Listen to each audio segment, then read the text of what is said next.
Animal Crossing has always been a casual series for Nintendo, but even still, if you want to fully complete the game, it takes some pretty serious dedication. The museum is a great example of this.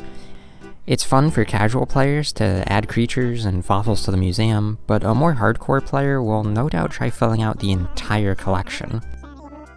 I'm one of those more hardcore players, and yet in all my years with the Animal Crossing series, I've never actually completed the museum once. Why is that? In a word, art.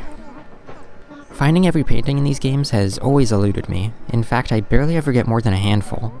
The main reason for this is that actually finding art across the series has always felt a little too distanced from the regular gameplay loop for me to really focus on it. You can't help but find fossils, bugs, and fish just by walking around your town every day, but collecting art takes a lot more time and attention. How much exactly? As in, how many days does it take, and how many bells do you need in order to get every piece of art in Animal Crossing? Let's find out.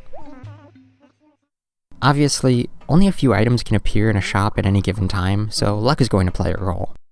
Therefore, there won't be a single answer to this question.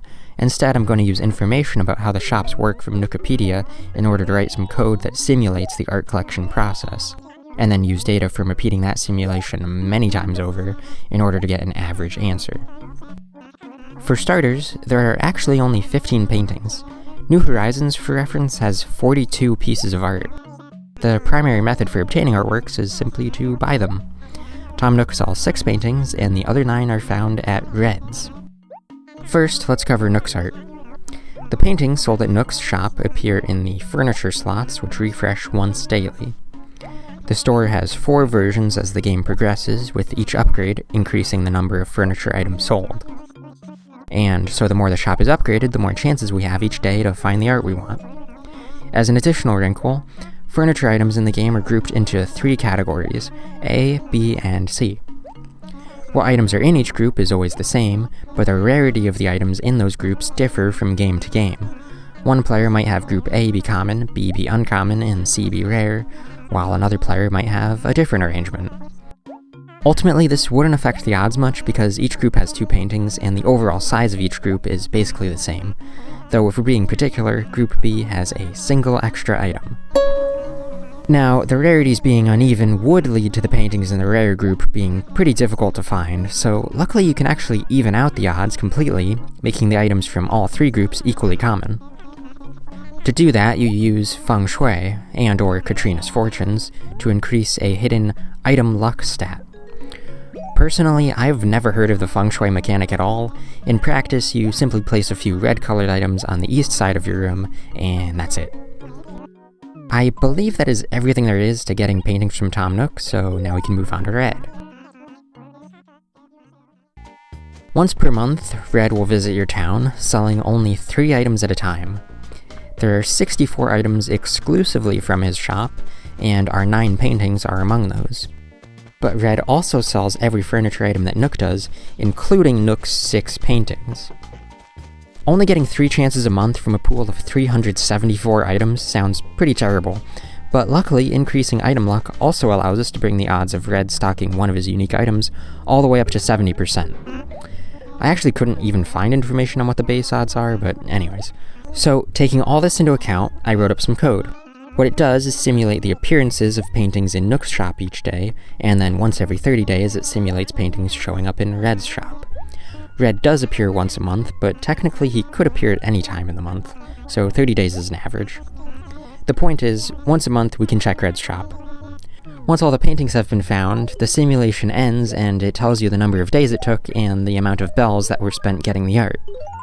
As for why the number of bells can differ when buying the same 15 items, it's because art from Nook's shop can appear in Red's shop at 4 times the usual price, so the more that happens, the higher the cost gets. Now, if we repeat this simulation over and over, we can get an average. Now, just a few disclaimers before we proceed. As mentioned, Red doesn't come once every 30 days on the dot. Also, I ran all my numbers assuming Nook's store was fully upgraded, meaning there are 6 chances of finding the paintings from Nook each day. Ultimately, it doesn't change the results as much as you might expect it to, since Red ends up bottlenecking the results. I did 100,000 simulations, so now I'll tell you what the results were, but first remember, there's only 15 pieces of art. If you want to come up with a guess in your head for how long it might take to get those 15 pieces, think of it now, and here's the actual answer. 7 years. Can you believe that? 2,603 days.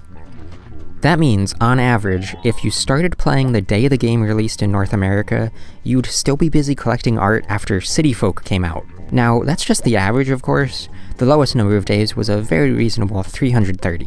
I could live with that. And if you were very, very unlucky, the highest number of days ended up being 13,680. That's over 37 years. You would still be playing the game today if you started when it was released, and you wouldn't even be 2/3 of the way done waiting yet. Suddenly, the average of 7 years doesn't sound so bad, except really it is kinda bad, so there must be a better way of collecting the art, right? Well, luckily there actually is. Introducing Sale Day, aka Animal Crossing's version of Black Friday. In New Horizons, they even renamed it Nook Friday. On this day, something unique happens. Red is guaranteed to visit your town, and if you buy all 3 items he's selling, he restocks his shop instantly. I'm sure you can see where I'm going with this. Instead of waiting an entire month to see 3 new items from Red, we just spend a bit of extra money buying the junk items and force him to restock over and over until you get all of Red's art in a single day. Then we only have to wait for the items to show up from Tom Nook's store, which should be much faster, right? Well, I ran the numbers, and the number of days it takes to collect all the art went down from an average of roughly 2,600 to about 115. That is a substantial, over 20 times decrease in the number of days spent waiting. The catch, of course, is that it doesn't come cheap. I didn't mention it, but the cost of our original method was about 82,000 bells. But this method is more like 600,000. Still, that doesn't seem too unreasonable, and it certainly seems worth it to save over 6 years of waiting. Also, just for fun, the worst case my code came across was over 2.8 million bells. Now, let's say theoretically, even 115 days is too long for you to wait. You don't want to wait at all. Is it possible to get all the art in a single day? Well, because Red sells the same furniture Nook does, plus extra, you bet it's possible. We'll simply use the same sale day method as before, but we won't stop cycling through Red's inventory until we have not just all of Red's art, but all of Nook's art too. We've already increased the price from an average of 82k to 600k, and now we're looking at an absolutely insane 5.1 million bell cost. Paying off your entire home loan is 1.4 million bells, for reference. And you might think 5.1 million bells is worth it to get all the art, and maybe it could be, but remember that we're doing this for just 15 paintings. Now, this last result is somewhat inflated by the fact that I couldn't figure out what the base odds are that Red will sell one of Nook's items. We know it goes up to 70%, but if you're actively searching for Nook's art from Red's shop, lowering those odds might be beneficial.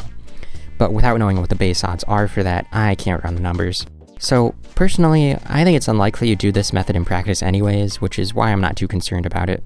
But anyways, I just wanted to let you know that I know this method could probably be improved. So yeah, that's about it. What did we learn? Art collecting in Animal Crossing on the GameCube has an almost pay-to-win thing going on, like wait literal years or pay up. It's kinda bizarre. I'm just gonna go ahead and say it. Collecting art in this game sounds like a total chore, and that's saying something for a game about doing chores. No wonder I never did it. Thanks for watching, and if you found this interesting, consider liking the video.